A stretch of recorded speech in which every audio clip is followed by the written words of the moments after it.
The Addiction Podcast, Point of No Return, sponsored by Narconon Ojai. Hello, everybody, and welcome to the Addiction Podcast, Point of No Return. My name is Joni Siegel. I'm the host for today's podcast. I want to remind you to please subscribe wherever you listen to podcasts and give us a 5-star rating so that people can find us. Also, find us on YouTube. We have a new YouTube channel.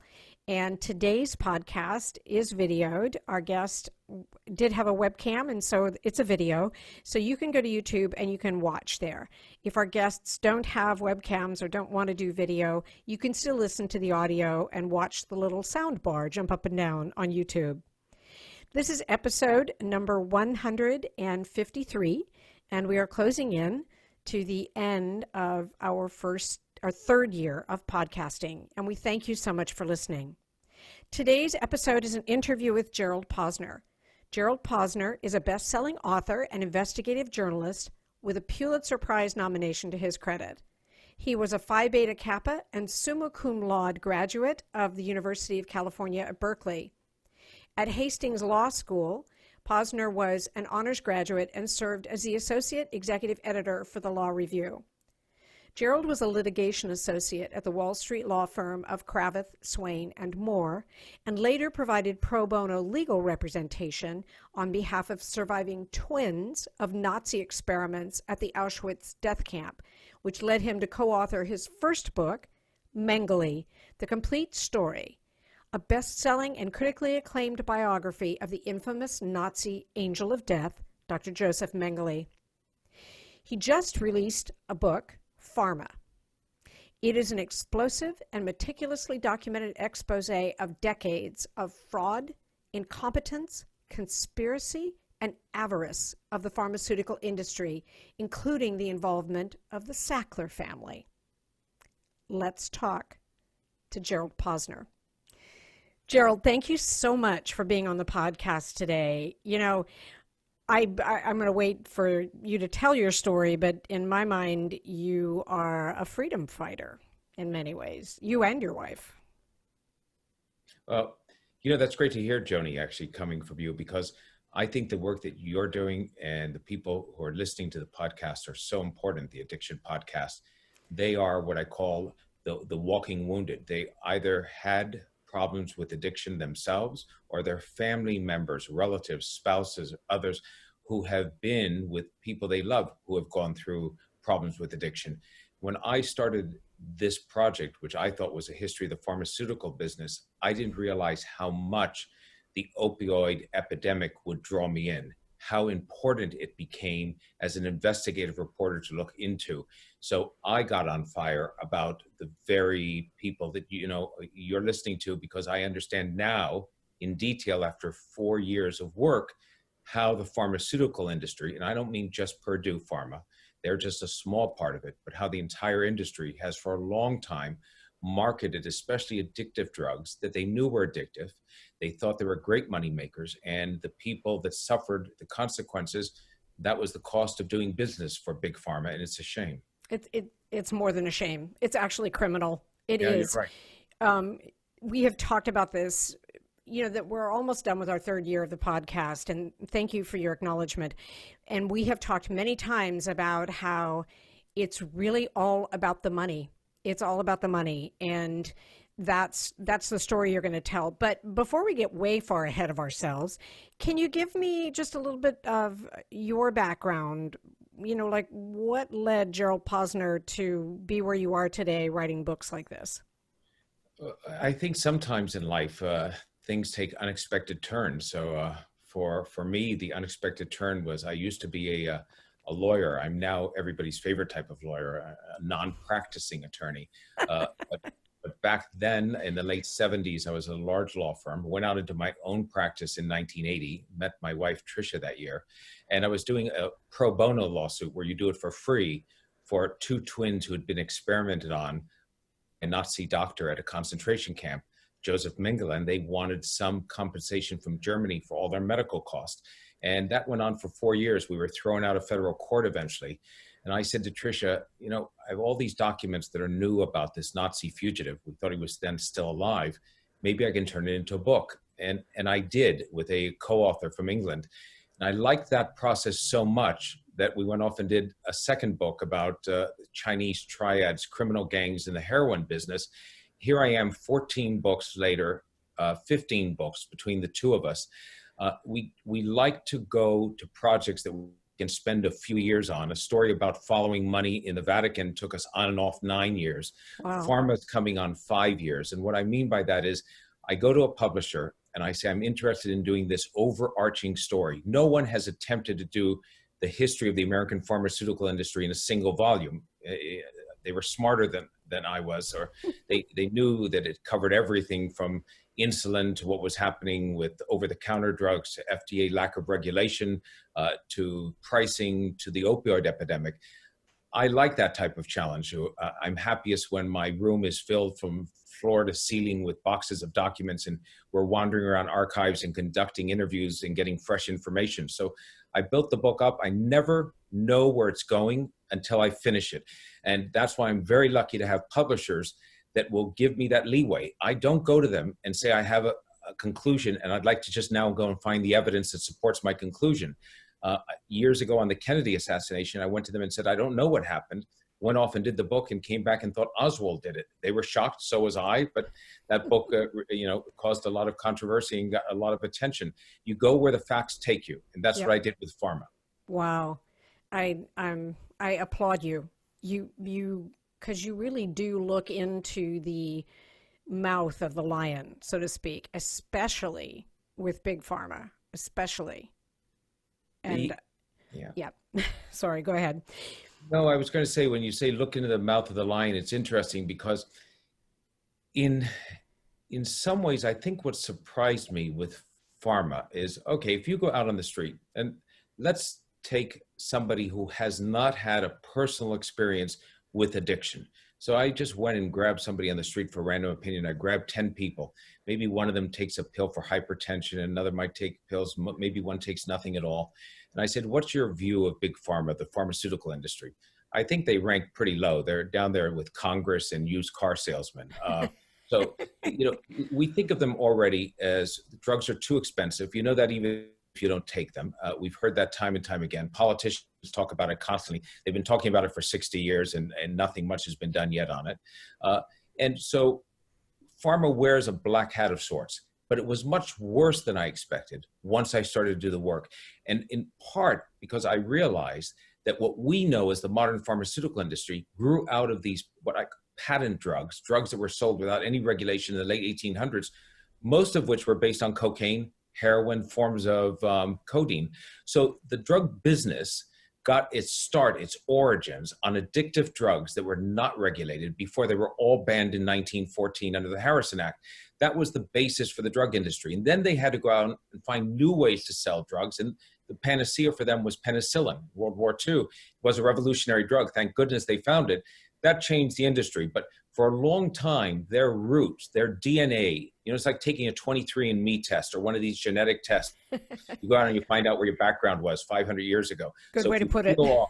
Peel off Merck, and you peel off Pfizer, and you peel off some of these drug companies. You go back and you find out they were peddling cocaine and heroin kits through Sears and Roebuck catalog, as I write about years earlier. So that's where they started. That's where some of them ended up again when it came to opioids. Wow. Heavy duty. That's amazing. So what got you to write about this industry? What sparked it? Was it just because drugs are such a big problem? As is often the case, I misjudged the story, meaning that I thought the story was just a straightforward, here's a history of the American pharmaceutical industry from these patent drugs to the latest changes in biotechnology. And along the way, I would tell stories of individual inventions or problems or whatever. I always knew that I'd be touching on Purdue Pharma, the opioid epidemic. But when I started the project, I thought, there's been so much written about it by great writers, by individuals who have come out, good journalists who have covered the story, by individuals who have been victims, who have told their story. There's so many outlets for information like you with the Addiction Podcast and others. There's little I can contribute that's new to this. But that's where you never know. You have to wait until you get into the reporting. And there was new information that came out to me through the release of classified files from the FBI about the Sackler family back into the 1940s and 50s. You start to understand what made the Sacklers. And also the files that I went into to finally find out Purdue's story in detail, that as bad as you think Purdue is, when you said before, where's the criminal charges? You wonder sometimes why we're only talking civil charges, why there hasn't been somebody stepping up to the plate as a prosecutor and talking about criminal charges, because the behavior of companies and some of the executives at Purdue and in other big pharmaceutical companies when it came to the opioid epidemic is just as much as I've seen over the years in covering Nazi war criminals and 9/11 and terrorists. This is as shocking a story as any I've seen. Wow. Can you give an example of one of the most shocking things that you ran across? Yeah, I think, and this will not surprise some of your listeners. They are the internal emails and the memorandum sent between the sales staff, the detail team that went out, let's say for Purdue, and some of the senior executives for the marketing team that made its way up to the board of directors, occasionally to Richard Sackler, who was the son of one of the patriarchs of the family. And the emails would talk about the number of reports that they had received over a hotline about either abuses or problems with overprescription taking place by a doctor. They had sort of this hotline that you could call up as a consumer and say, by the way, I think your drug is being abused because a pharmacist down the street seems to be peddling it nonstop around the clock. Or you could say that I think it's causing a problem beyond what's just on the side effect list because I see my wife is taking it and she's having X, Y, and Z. In a period of time in 2010, 2011, when this was far before it was even halfway through the death toll that it has since taken, they were receiving record numbers of reports of abuse. They were even receiving record reports of diversion. I list those inside the book. You know how many they reported to the FDA? 10, 20, 30? No, Wow. Zero. Not one. They weren't legally obligated. Didn't break, that's partially the FDA's fault. There's plenty of blame to go around here. We all look at the drug company, we say, okay, they're to blame. They aggressively market it, no question about it. They push it, they ignore those doctors who are doing the heavy prescribing. However, they're also distributors like McKesson and others, multi-billion-dollar companies. They know the location of the overprescribing doctors and don't do anything about it. They're the doctors themselves, 4 to 5%, making up 90% of times of the prescriptions. That's part of the problem. There were the pill mills that operated, for instance, just about 40 miles north of me in Broward County here in Florida for years. 85% or more of the nation's opioids from one county, and politicians doing nothing about it. There's the FDA with lax regulation, failing to take aggressive action. Even in 2001, when they come in to modify the label, they still allow Purdue to get away with, on its label with things that no other drug company had gotten away with. Were they taking money? Was it corruption? No, I don't think so. I looked into that. I think it was just this, they were overburdened. There was too much for them to do. They made the mistakes, unfortunately, on some of the most serious drugs like these opioids. So when you say, what's the most shocking thing?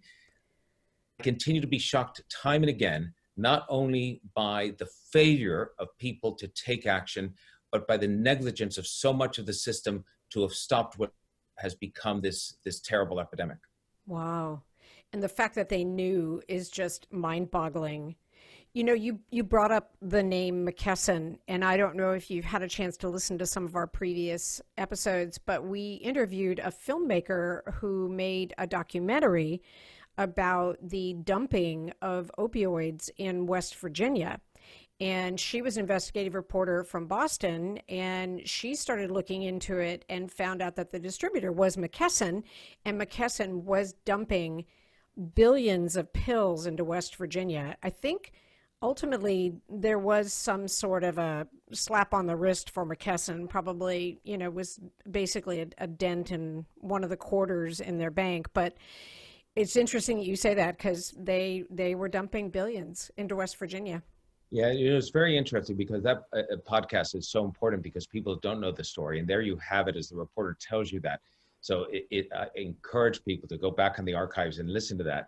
Yep. And it tells me something that's very interesting is that distributors are one of the elements. I say that, okay, I don't know if this will make sense to your listeners, but in some ways, we all focus on Purdue. we focus on the Sacklers. And that is correct to do because they were sort of at the forefront of making their own drug OxyContin into a blockbuster seller, big profit maker, put them on the Forbes list as one of the wealthiest families in America with an estimated $14 billion back in 2014. However, every time we focus on Purdue and the Sacklers, there are a whole series of executives at McKesson and at pharmacy benefit managers and at other distributors around the country and these overprescribing doctors who go, whoa, I'm glad they're talking about Purdue, because they're worried that once everybody is finished with Purdue, we're going to turn to see the others. I mean, McKesson and some of the other distributors have been named, obviously, in the opioid litigation. They try to minimize their role by saying we were just the distributors, Right. but just the distributors plays a major role. As you indicated, the reporter who catches them not only dumping opioids in West Virginia, but they know the numbers, they know where they're shipping them. They are what I call the accomplice to the manufacturer. So the manufacturer is Purdue, they're making the drug and they're selling it with their detail team, but they can't sell it effectively unless they get help from their accomplice. The accomplice is the distributor. That's right. And in addition to that, there's the doctor that we spoke about on the podcast who was, I mean, so criminal in terms of the prescriptions that he would write and he would give to people that he knew were just going out to sell. And yes, he went to prison, but now he works for the state of West Virginia. And you go, how could this be? You know, I mean, how could this possibly be? It is remarkable to me that at times, and so this is the part I think of what Tricia and I do as a living, where we occasionally have to sort of slap each other on the face and say, let's keep going, because there are those moments when you get very discouraged. Oh, yeah. So something like that, and you must have this all the time happen, with you and Steve. You say, we're just putting a finger into the dike and the flood's about continuing over us anyway.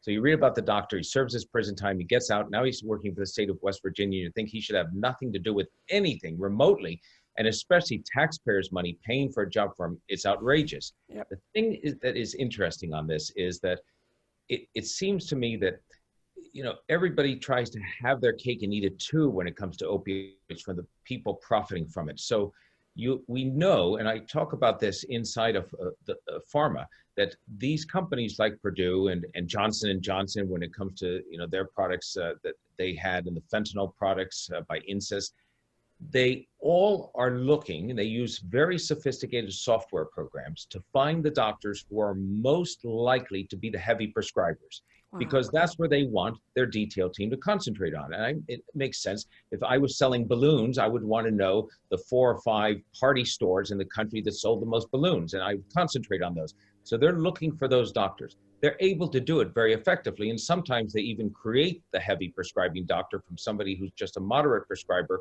by encouraging them to do so. The part that is amazing is that they then claim in all of these lawsuits, we weren't able to track the individual prescribing habits of doctors, so we never knew who the heavy prescribers were. That's absolutely false. They knew who they were because they sold to them. And they knew who they were, not for pill, but they could have identified them in their sleep, and they didn't do that. We haven't held them responsible for that.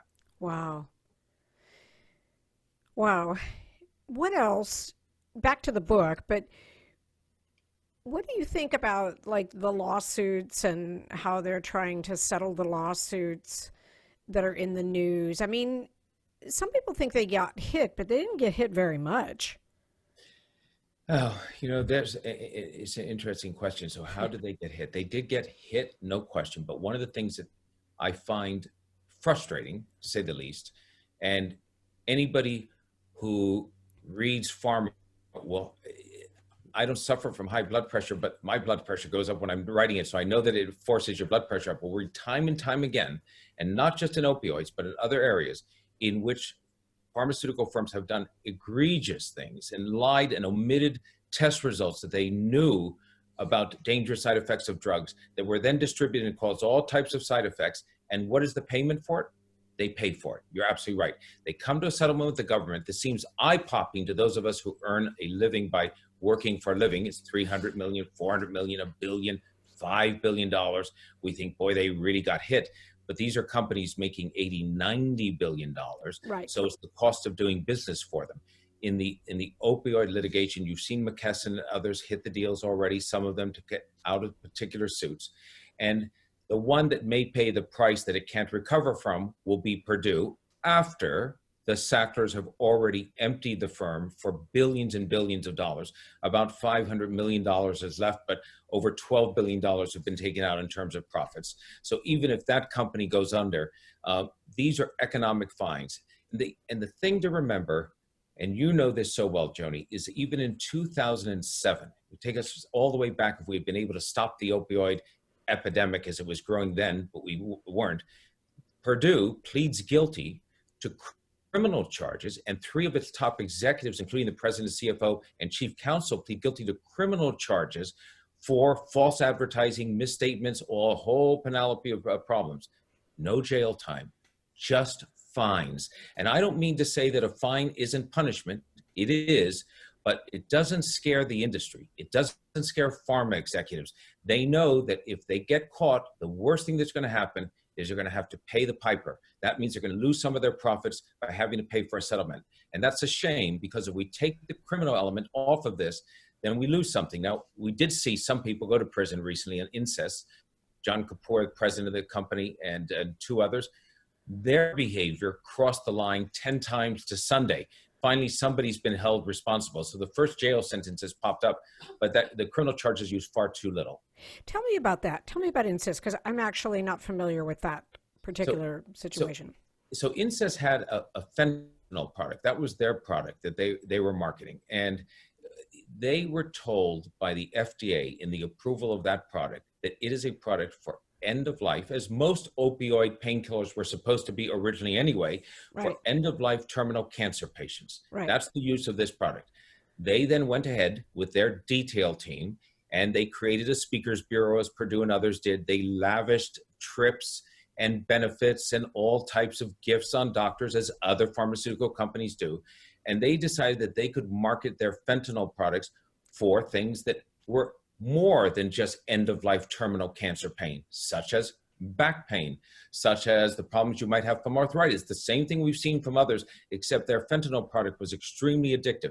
They went out over the board by doing the following. They paid money to some doctors at local levels for bribery. The money was actually able to be tracked, not in terms of the bribery that we all know, which is putting them on a speakers bureau or giving them a trip to the Bahamas for a conference, but actually a bag of cash. But more importantly, they even hired on their sales team former strippers from adult clubs, one of whom, as a salesperson, gave a lap dance to a doctor so that he would prescribe more of the product, which he did. So we're talking about almost a rogue operation here. And finally, by the time they cracked down on it, they had made a lot of money on the stock price. They had sold a lot more of the product than they expected to, but they paid the price. Wow. Wow. And that is, by the way, if I can say one thing, I'm sorry. That's I okay. think that might be to show you that my book is ambitious, if nothing else. That's a footnote possibly in the book. I don't know if it's larger than a footnote. I'm trying to think right now, but it might be a footnote. So it's a great story, but there are a lot of stories told around it. Wow. That's amazing.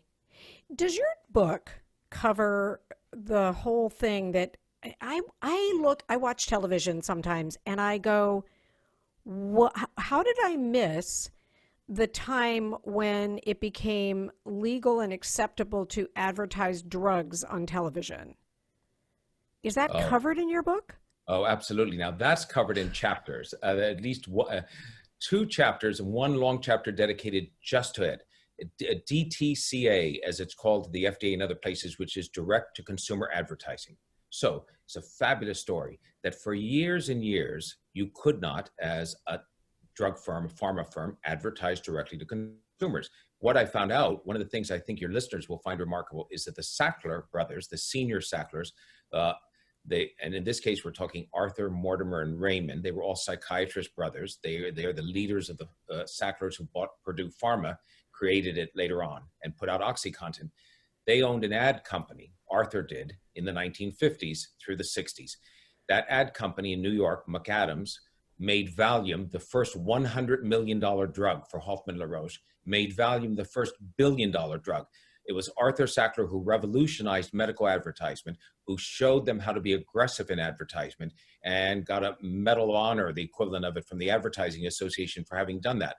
He used to go around the law to advertise to consumers by doing the following. He would have his companies take ads out in Time magazine. They would take it out in National Geographic. They would take it out in Newsweek. It would be a perforated insert in the middle of the magazine about how wonderful Valium was as a regular drug. The company would claim it was marketing only to doctors. So that only doctors would pay attention to it. They would be sent free, all those magazine subscriptions, to doctors' offices. And for those old enough to remember when they used to go to a doctor's office and wait in the waiting room, and there were magazines on the cover or on the side, they were all free subscriptions. When they were finally challenged about that, Sackler went before the Senate and they said, aren't you really advertising to the public by putting it in consumer magazines? He said, oh no, the ads are perforated along the edge. So we expect a doctor to rip those ads out before they put the magazine out in the waiting room. Well, of course, that never happened. So they were always what I call gaming the system to try to get ads to consumers at an early time. They weren't legally able to do that. But also prepackaged stories for consumer health columns, for the equivalent of what were blogs, but there weren't online blogs then. But for people who were doing stories in magazines, they would prepackage stories about a new wonder drug. So you'd open up Time or Newsweek or Life magazine, you'd hear there's a wonder drug coming up for menopause, something fantastic that's going to restore femininity. There's a wonder to be able to change your skin, something new in terms of arthritis. Those were almost always done by the drug company and an outside firm who gave them to a magazine. The magazine would edit a little bit and put it out. But nobody thought that drugs should be advertised directly to consumers. That changed only in the late 90s, in 1997. And it was a test experiment where they thought they would try it out. Originally, when they went to do it, the first ads, if you remember, were a series of ads in which they used celebrity spokespeople. One of the biggest ads was Dr. Welby. Marcus Welby was a big television character. Oh, yeah. They used him, and he came on the ad to say, I'm not really a doctor, but I'm going to tell you about this. They had the fellow who did the Jarvik replacement artificial heart. He came on to tell it. And so Peggy Fleming was doing an ad early on. They pushed the ads in terms of celebrities. And then they had a loophole which said that if you don't describe what the drug is for, you don't have to mention side effects. Well, the FDA and others thought, oh, nobody will ever do that. Why would you put a drug on television, spend all that money if you weren't going to tell people what it's for? Except that changed when all of a sudden there was a little purple pill. It was Prozac. The first time Nexium came out, those pills, there was Claritin, which was the first of those. Claritin was shown as people running through a field of flowers, and it would keep saying Claritin, and they would look wonderful. If you watch the ad, you think it must be for an antidepressant. You don't know it's for an allergy pill, right. But it created all of this buzz. And then essentially you had companies marketing things like Nexium by their color, the little purple pill. The change to that was the even more purple pill. So direct-to-consumer advertising started off small, became now one of the biggest multi-billion-dollar slices of ads in the country. And no matter how many side effects are given on a TV commercial, it still makes the drug work. The reason is back to Arthur Sackler, who told his colleagues in the 1960s, if you advertise to consumers, you create demand among them. They go into their doctor's office saying, what about this drug? I just heard about this for my condition. And that gets the doctor to prescribe it. He's right. He's creating demand both by going after the doctor and pushing them to prescribe it, and going after the consumer to create interest. And that's what we're getting hit on, both sides on this. Wow. You are listening to the Addiction Podcast, Point of No Return. For more information on the podcast, or to reach out if you have a story you would like to share with us, go to our Facebook page by the same name, or you can email us at theaddictionpodcast@yahoo.com, or go to our website, theaddictionpodcast.com, or call us at 727-314-7080. And please remember to subscribe to our podcast wherever you listen to podcasts and give us a 5-star review. For more information on our sponsor, Narconon Ojai, visit their website at narcononohai.org. That's narcononojai.org, or call 1-866-231-5924. That's 1-866-231-5924. Sometimes, the hardest thing about getting someone into recovery is getting them to agree to treatment. Bobby Newman, a certified drug counselor with 30 years experience and an over 85% success rate as an interventionist, has created a series of 12 videos that you can use right now to learn every step to get your loved one to agree to treatment. Call 1-833-918-0008 today and say the word podcast to get a 10% discount. Or go to newmaninterventions.com and type in the word podcast for a 10% discount. This service comes with a free 1-hour consultation with Bobby. Did you, in your book, because I haven't had a chance to read it yet, but in your book, do you talk about antidepressants, or are they specifically, or are they part of what you cover in general? No, I talk a lot about antidepressants and particularly what I call mind drugs, in part because of Arthur Sackler. He was looking for, he got his big break in a antibiotic that he pushed for Pfizer. That's where he changed the ad business, a much aggressive campaign for a drug called terramycin. And then he got involved in Librium and in Valium. They taught him something. In 1960 was the approval by the FDA for the pill. It was the first time Enovid was the pill. It was the first time there was an oral reproductive contraceptive. And that, of course, the Cyril withheld, and I go into this in detail, the side effects of the amounts of estrogen that were in that caused breast cancer, where they got the first incidence of the breast cancer being caused by that. It took a Senate investigation in 1970 to start to have the drug companies lower their doses of estrogen that were in there to much smaller amounts. But that pill was the first, what we call lifestyle pill, meaning that it was a pill given to somebody not for a condition, an illness, or an infection that they had, but literally because they wanted to make a choice, in this case about reproductive rights. But Sackler said and hunted for what he said would be a lifestyle drug that would be a make you feel better pill. He wanted to come up with a pill inside the lab that you'd be able to take every day, even if you were healthy men and women, go out, take the pill, it would make you feel better. And he knew that it didn't exist yet. So he looked at a number of stimulants, Adderall and others that were on the market, but they had too many side effects, the amphetamines. And I go through that as to how they looked at those as the next successor to what they wanted, and amphetamines didn't work. Then they looked at the depressants, and those were really things like Thorazine and that, much too strong. So they were looking for a Thorazine light. In comes Librium, in comes Valium. And what Sackler does very well is he markets it not only for anti-anxiety, not only eventually do they market Xanax for panic attacks, and then the SSRIs come with Prozac and all the rest, but they target women in particular. So 2/3 of the prescriptions for Valium, when it was the #1 drug in America for 10 years, were women. The ads were based upon an army experiment that Sackler used called the executive monkey experiment, in which they had 2 monkeys that got electric currents. The monkeys were given a lever on one side, and if they operated that lever, it stopped the currents from being given. When they would do autopsies on these monkeys, the one that was operating the lever, the so-called executive monkey, they would find out had ulcers and cirrhosis of the heart, the liver, would have all types of plaque built up and coronary calcium. The monkey that didn't operate the liver didn't have any of those maladies. So Sackler concluded the executive monkey, the one operating the lever, those are men. They go out, they have to make the money, they go to their job, they have to look strong for society, they're under tremendous stress, they get ulcers. So we'll market Valium and Xanax and all the rest of these toward men so they can be better at their careers. We'll market it toward women because they're neurotic, because they are hysterical, they have all types of problems. It'll help them through menopause, it'll make them work harder at the home, and they'll handle children better.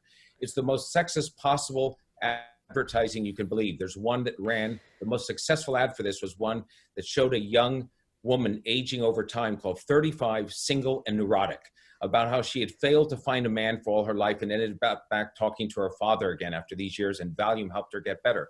So I do talk a lot about not only the drugs and the effects of the drugs and the investigations into what these companies held back from the public and how they're eventually brought to task, but the marketing of them as well. It's a story that it takes up the center part of my book, and one that you can tell I'm very incensed about still. Yes.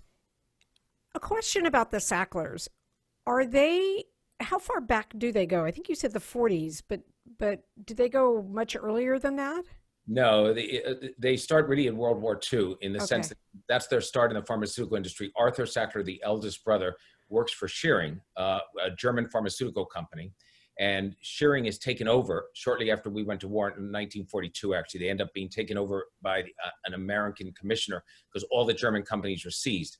But the US government is investigating Schering beforehand to find out if Schering is operating as a front to take Nazi money and send it to South American subsidiaries.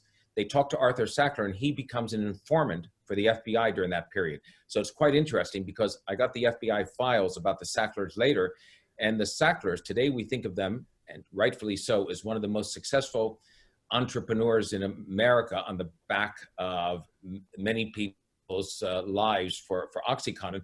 But in the 40s and 50s, they were hardcore leftists and communists. They were card-carrying members of the Communist Party.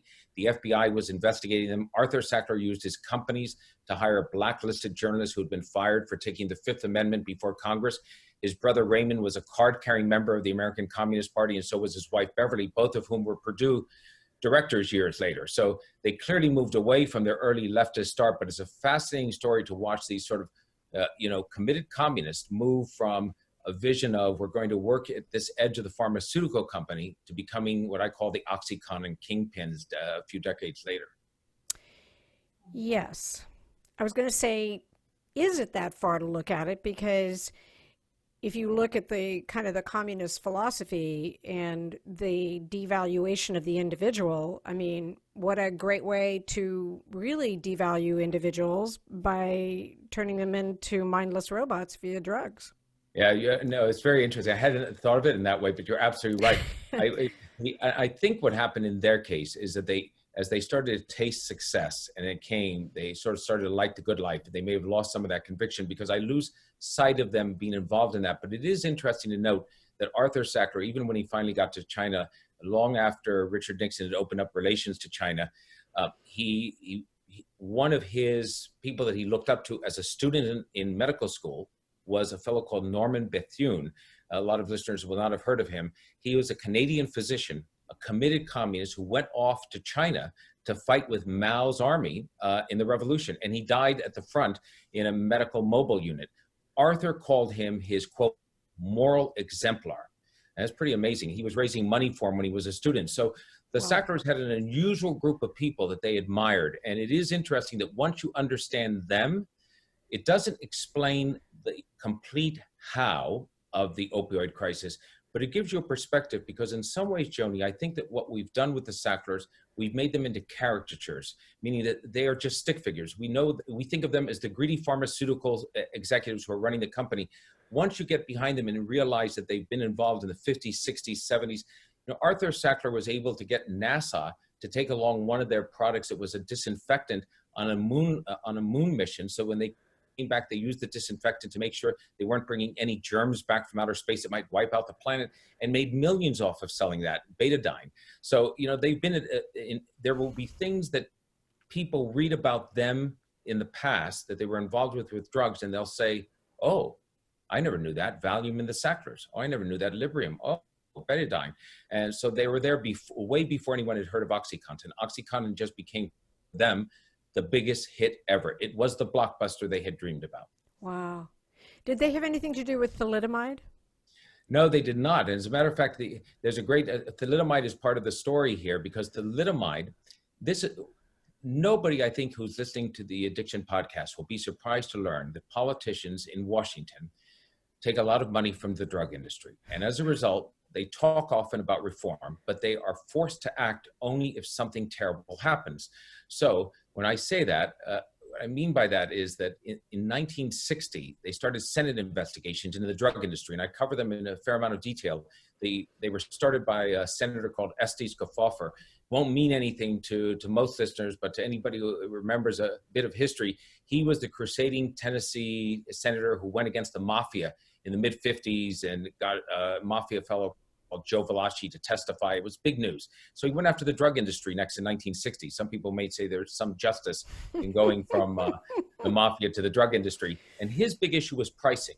He was focused on that. So he wanted to we were the only country that was then giving these 17-year patent protection, exclusive patent protections and monopolies to drug companies. He wanted to cut back on those. He wanted the government to be able to negotiate prices. He wanted to have drug companies not have the unilateral right to set their prices. And that got nowhere. They chopped that up in Congress. It looked like the bill was dead. And then all of a sudden, the news broke in 1962 about potential thalidomide scare. In Europe, where they'd been distributing thalidomide in countries for nearly 3 years to deal with morning sickness from expectant mothers, it turned out there are now an accumulating number of birth defects, horrific birth defects, right, missing limbs in that thalidomide babies. And in the US, although there had been some trials done, the drug had not been approved because one woman at the FDA, who was the approval officer, Kelsey, held it up. She kept asking the company who wanted to put it on the market, you've given me all this information about its safety, but I don't think it's enough. As a result of her delaying it, everybody in Congress said, oh, thank goodness, we missed the thalidomide disaster, so let's pass a drug bill. But instead of focused on prices, it was focused on safety. So they gave the FDA all types of new powers, absolutely true, great things, but they completely ignored the pricing part of it. And the drug company eventually figured ways to get around the FDA rules. But they did make the testing of drugs much more comprehensive. And that was a good result of the thalidomide disaster. Not good for the victims, but good for society as a whole. right. This is a personal question, so I apologize in advance. Do you get death threats when you write something like this?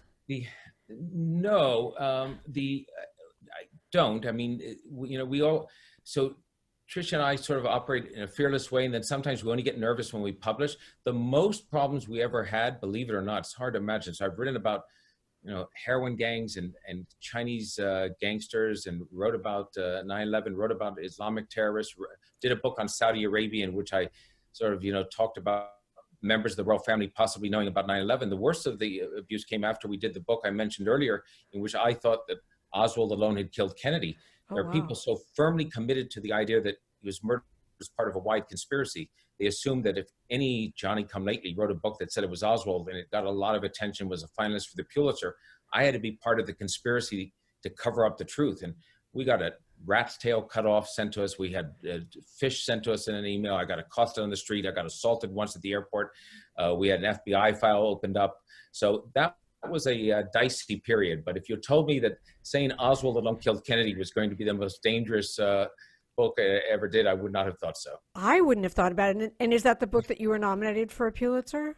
Yes, it was. I think that, what I always look at is a book like this, so your listeners know, it goes through a process of a legal check as well. So it's sent to a lawyer who looks at it for areas in which, have you gone too far? Do you have the correct sourcing for it? Have you lied to someone? And I'm asked to produce all of the backup information that I have for interviews. Who did I talk to? The lawyer, I disclose to the lawyer who the sources are. If somebody's not identified in the book, who they are. So it's a process where it's vetted, because every publisher who puts out a book wants to make sure that the book does well, but also wants to make sure they aren't embroiled in litigation. And right. Anybody in this country can sue for anything. I understand that. It doesn't necessarily mean they have a good case, but I try to walk this line of being as aggressive as I can with the information that I find. And sometimes there are leads that I pursued, for instance, in pharma. You read the book, it's a large book, but you read it and you think I went on a straight line, meaning I started here and I ended up here, and that's all I did. In reality, that's probably 25% of the research. 75% falls by the wayside because either it's no longer important, it's not part of the story that you find, you're selecting to go this way and not that way. But some of it is because it doesn't pan out. You get something from one source, it sounds tantalizing, but you can't confirm it. My view is, if I get something from one source, It's a one source bit of documentation. It's oral. I don't have documents to back it up. I can't print it unless I can find another source to verify who's an independent source, knows nothing about the first one, or I find documentation to support it. So I have a tough standard for myself. So some things that were tantalizing that people might say, oh, wow, they did that, aren't in there because it wouldn't meet that satisfied status for both myself or for legal check.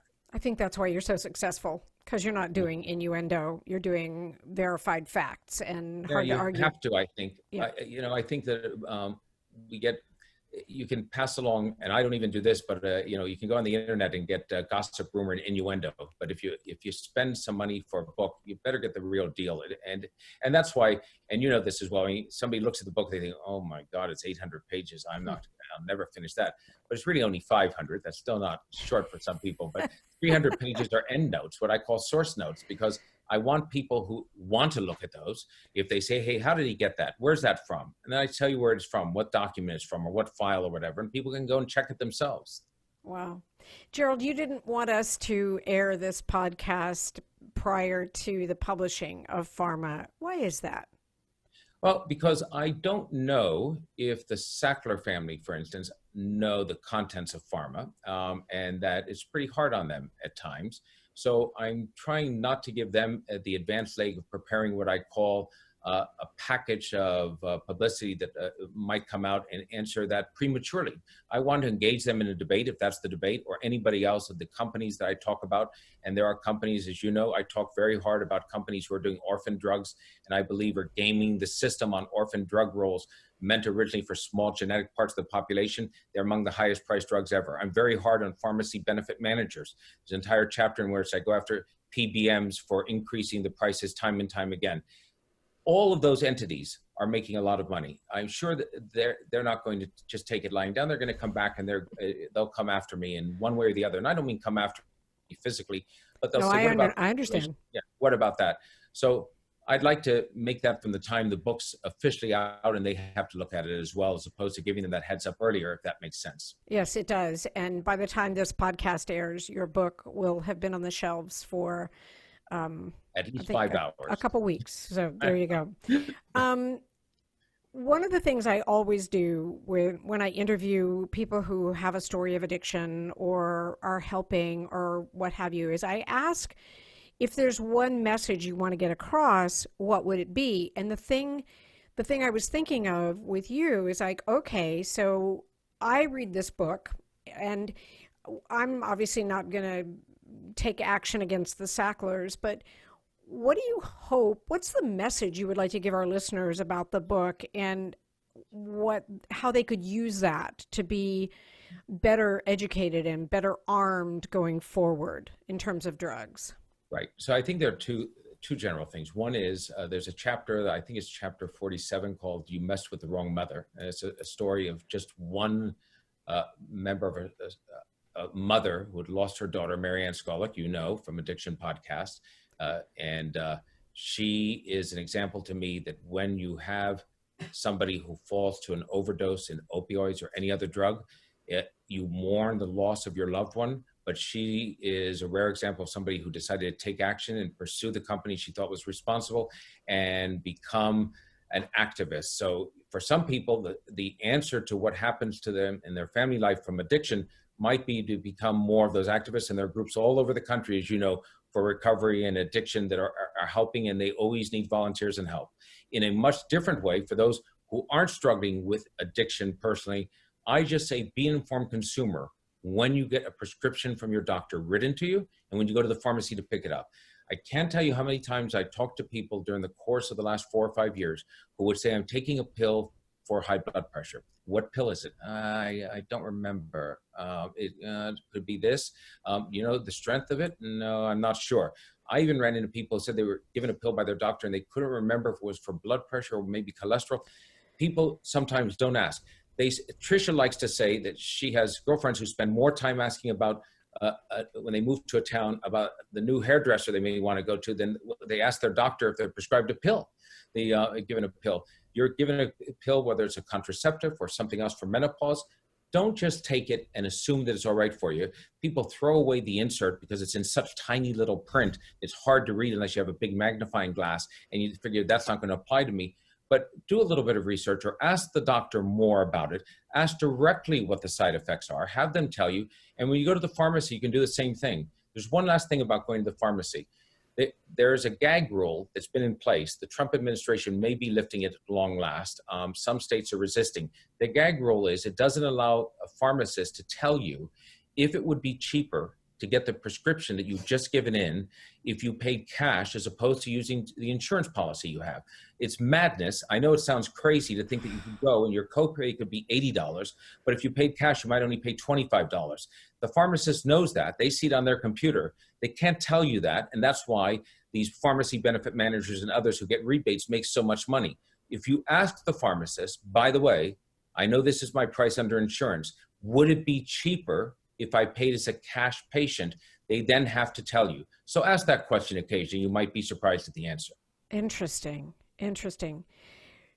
So you said your book talks about antidepressants. I would just say, as part of this message, a big part of this as well is psychiatrists. And if psychiatrists are recommending drugs for you or your children, that's a definite instance where you need to question, and you need to question what the side effects are, and you need to educate yourself. We've talked about that before on the podcast. You have to be educated about your own health.